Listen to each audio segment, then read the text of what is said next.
Gurudev, by profession आप doctor हैं और आपने 24-25 वर्ष का समय शिक्षा अर्जन में बिताया है। आपकी स्टूडेंट लाइफ कैसी रही है?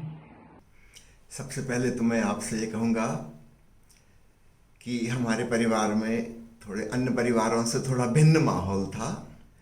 पढ़ाई लिखाई के लिए बिल्कुल भी प्रेशराइज नहीं किया जाता था, बल्कि उल्टा ही हमारे पिताजी ने हमारे घर में बिजली भी नहीं लगवाई थी। गांव में बिजली आ गई तो उसके 5-10 साल तक बोले बच्चों की आंखें खराब हो जाएंगी, वो ज़्यादा पढ़ेंगे, तो लालटेन में ही पढ़ते थे।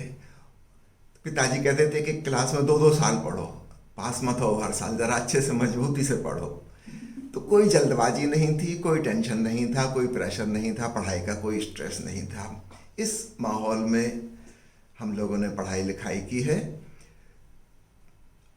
बिना किसी महत्वाकांक्षा के, है ना। ये अलग बात है कि परीक्षा में अच्छे नंबर आ जाते थे, पर उसके लिए वास्तव में कोई श्रम या मेहनत जैसी चीज़ नहीं की है। स्वाभाविक रूप से, सहज रूप से जो होता था वो होता था। तो ना तो कोई एम्बिशन थी जो आगे खींच रही थी कि तुम्हें ये बनना है कि वो बनना है, और ना पीछे से कोई धक्का था, पुश किया जा रहा था। एक बहुत सहज स्फूर्त रूप से जो हो रहा था वो हो रहा था। तो इस ढंग से मेरी पढ़ाई लिखाई हुई है, बिना किसी फोर्स के, खूब शांतिपूर्वक, आनंदपूर्वक। मैं जबलपुर मेडिकल कॉलेज में जब पढ़ता था तो पास में ही देवताल में हमारा अमृतधाम आश्रम है, करीब 4 किलोमीटर। तो मेरा रोज़ सुबह का 4 किलोमीटर का वॉक, वहाँ जाके डायनेमिक मेडिटेशन करना, लौट के आना, फिर कॉलेज अटेंड करना। तो ध्यान एक अनिवार्य अंग मेरे संग रहा शिक्षा काल के दौरान भी। और आपको पता ही होगा, मैं जब 10वीं क्लास में था तब मैंने संन्यास की दीक्षा ले ली थी ओशो से। तो ध्यान सर्वाधिक महत्वपूर्ण बिंदु हो गया था, पढ़ाई नंबर 2 थी। इस ढंग से हम चले हैं और निश्चित रूप से पढ़ाई में भी खूब सफलता मिली। मैंने सागर विश्वविद्यालय से इंटरमीडिएट में मैंने टॉप भी किया। मैं आपको बताऊं हैरानी की बात, इंटरमीडिएट मैंने जहाँ से पढ़ा है, एक जगह है बरमान, वहाँ सद्धारा एक स्थान है जहाँ पर उस समय कोई पॉपुलेशन नहीं थी। स्वामी सुखराज भारती जी ओशो के बचपन के संगी साथी हैं, उन्होंने वहाँ पे एक हट बना कर रखी थी, वो वहाँ रहते थे। तो मुझे कहीं एडमिशन नहीं मिला था, सब जगह से मुझे रिजेक्ट कर दिया था, क्योंकि मेरे लंबे लंबे घुंघराले बाल थे और मैं लुंगी कुर्ता पहनता था। तो मुझे कहीं एडमिशन नहीं मिला था।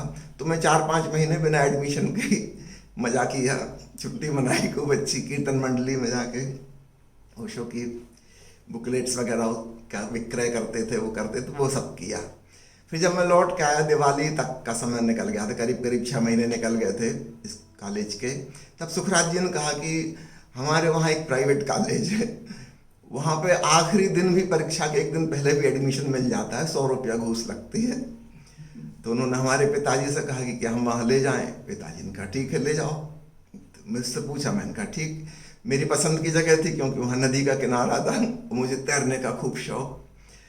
तो वहाँ पर ना तो बिजली थी ना कुछ था, नदी के किनारे छोटी सी झोंपड़ी में हम रहते थे। और रात को जब लालटेन जलाते थे तो खूब कीड़े मकोड़े आ जाते थे, नर्मदा नदी का किनारा। तो रात को भी पढ़ाई संभव नहीं थी, कॉलेज वहाँ से 4-5 किलोमीटर दूर था।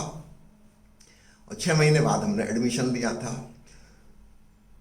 हम तो सोच ही नहीं सकते थे, उस कॉलेज से तो यदा कदा कोई पास होता था।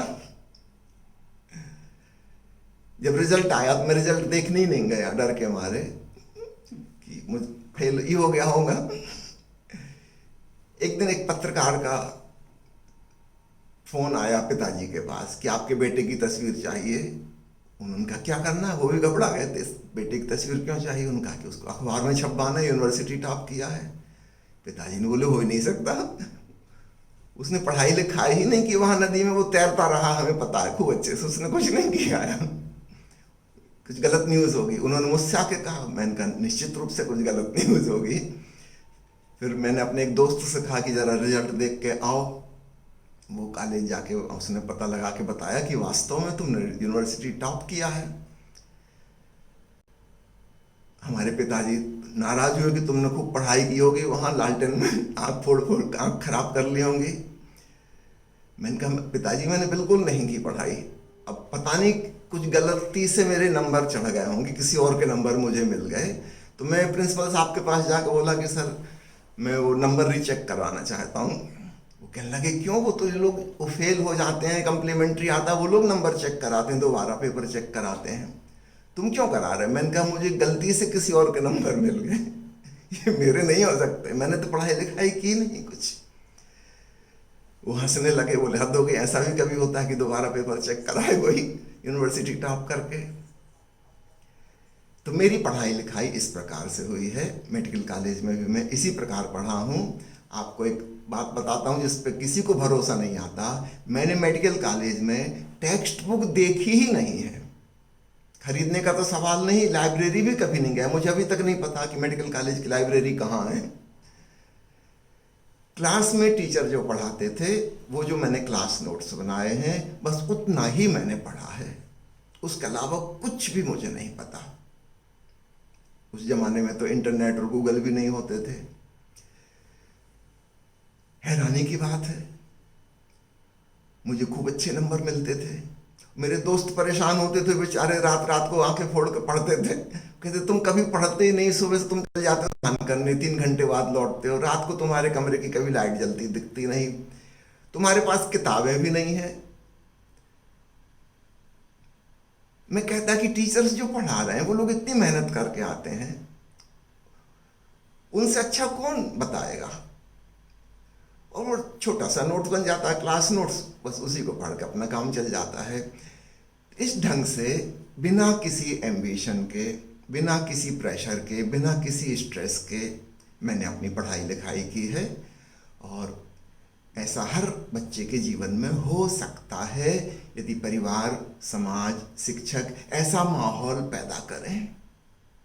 ये संभव, सबके लिए संभव है कि हम बहुत आनंदपूर्वक अध्ययन कर सकते हैं।